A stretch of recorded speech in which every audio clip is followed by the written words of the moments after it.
What's up, guys? Yeah, it's Jared with Hooks, Sharps, and Spices, and yeah, I do want you to flip your phone on the side, and I'm going to recap our pop-up event that we had at the Brigham City Independence Day Festival. Here's our setup, as you can see there. I was actually cooking with, or I guess serving with my sister Jasmine from Sweet November Desserts and my daughter Savannah. Yeah, it was a big family affair. My mom helped out. Did some dirty rice. My sister, was here to do desserts, which you're going to see at some point in time in the video here. She had some colossal brown butter patriotic cookies, as well as homemade banana pudding. And we even had some gluten-free options mixed in there. As you can see here, I'm trying to show off this brisket. Not really that well. Sorry about that. But yeah, waiting for the camera to focus. Yeah, the brisket turned out really great. We also did some pulled pork, which you're about to see a very, very awkward shot. Oh, there's me. But a very awkward shot of the clean bone on the pulled pork. I don't know why I videotaped that, but it is what it is. It was weird. And then we also did some chicken drumsticks in a cup, chicken in a cup, which I came up with a few years ago. But yeah, there's the cookies with little patriotic M&Ms in them. Turned out fantastic. These cookies were like 6 to 8 inches wide. They were huge. And then we had 6-ounce cups of banana pudding right there. And then you're going to see that Sweet November Desserts right there. You can follow her on Instagram at Sweet November Desserts. And then, yeah, there's the menu with a couple of things that we actually sold out of. Here's my Welcome to Barbecue hat, Smoking Sweetness, obviously one of our flavors that we used. So, yeah, the setup actually went pretty well. We had a couple of 10 by 10 pop-up tents, had my new black tent.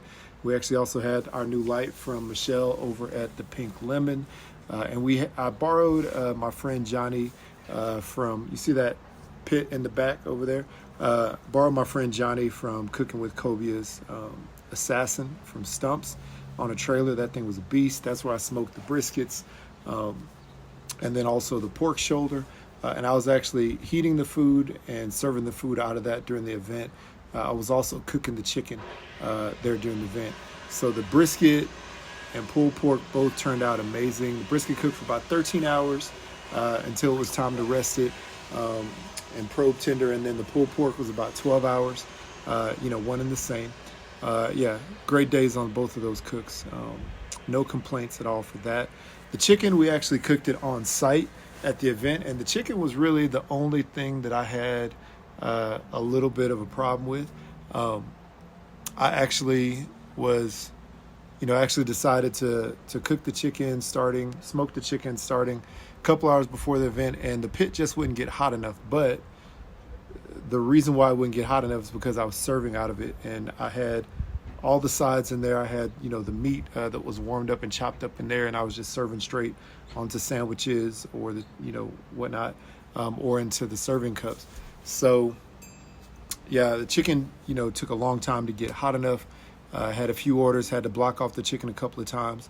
But I was finally able to actually, finish out and sell out of the chicken. We're doing 3 drums per cup. And the biggest issue that I had 2 orders come back with a couple of raw pieces of chicken. Now, I got the chicken up to proper temperature, 165 plus, but with anything with a bone in it, especially, or chicken at least with a bone in it, you want to get it higher than that. You want to go like 180, to 200. It's not going to dry it out, but it's definitely going to make sure that it cooks all the way to the inside, because the bone blocks the heat that would normally, hit the inside. So I felt really bad about those people, that brought their food back. Obviously, I reimbursed them for their order and apologized. But then I was, very cognizant of the temperature that I was getting to the getting for the chicken on that. So that was the only hang up. But no, we sold out of pulled pork. Within a couple hours, we sold out of mac and cheese. We got about 1 pan away from selling out on dirty rice. We brought 3 pans. We had 4 pans of chopped brisket. We got about a half a pan away from selling out of the sandwiches there. We sold over half of the cookies that we did, as well as same on the banana pudding. So I think we're like just at 100, for each of those that we sold. So yeah, it was an outstanding day. I really appreciate Brigham City for having us out, and all the people that came by, especially the people that came back and said they enjoyed the food. And there was one dude that came back and was like, "That was the best cookie I've ever had in my entire life." So whoever that gentleman was, shout out to you. I appreciate that. We're also selling some bottles of rub. Some people got that, which was dope. I'd love to hear feedback from that. And then I really appreciate it. So yeah, this is my recap of our event that we did at Brigham City. If you guys have any questions, let me know. I've done pop-ups in the past, and a lot went into this event. A whole lot went into the event. We had the whole setup here. Then all of a sudden, a little bit of crazy wind showed up and blew a lot of stuff all over the place. And some rain showed up a little bit as well. But, it was like a little quick passing shower.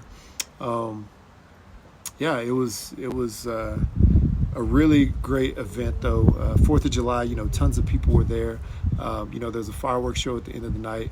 I really want to give a big shout out to my sister, for all the work she did. She flew up from Houston, and my mom flew up from Houston just to help out, for this event, and obviously to see the family. My son helped prep, on prep day. My daughter, she was there to help serve, and she did a great job on the cash register. So really a family affair. You have to have a great team, and I have a great team around me. My wife helped out with labeling. She helped out, big time with the prep work, as well as, getting the menu together and having that menu look, good and clean. I love doing pop-ups, and this was just another one of those pop-ups. So, we did really well on food cost. We did really well on timing of everything, planning of everything. Definitely, have had some help and inspiration from experiences in the past, working in restaurants and doing pop-ups and doing farmers markets, and also watching a couple of YouTube channels. I know there's Knox Ave and there's Kirby Barbecue, both of which I watched on some of their sort of little details about prepping, for a pop-up event, which came in handy, as well as Wilson's Barbecue out in the UK.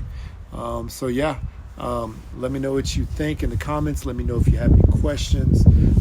Shout out to the family, as well as all of our friends and fans, for being a part of this, fun event. We'll be doing more pop-ups here as well.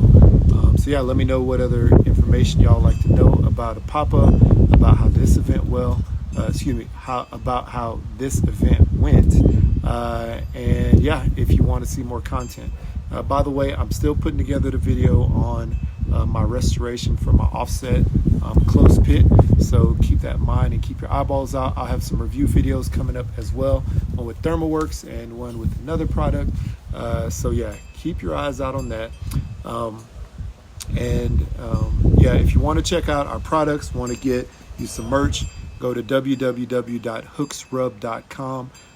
You can find our seasoning, you can find our merch, you can sign up for the mailing list, and you'll be the first to know about some of the product drops that we have. For the rest of the month of July, as well as the month of August, some proceeds from all of our merch sales are going to, the flood victims in Kerrville, Texas, that area. I know it's hit really hard, so we want to try to help and support where we can.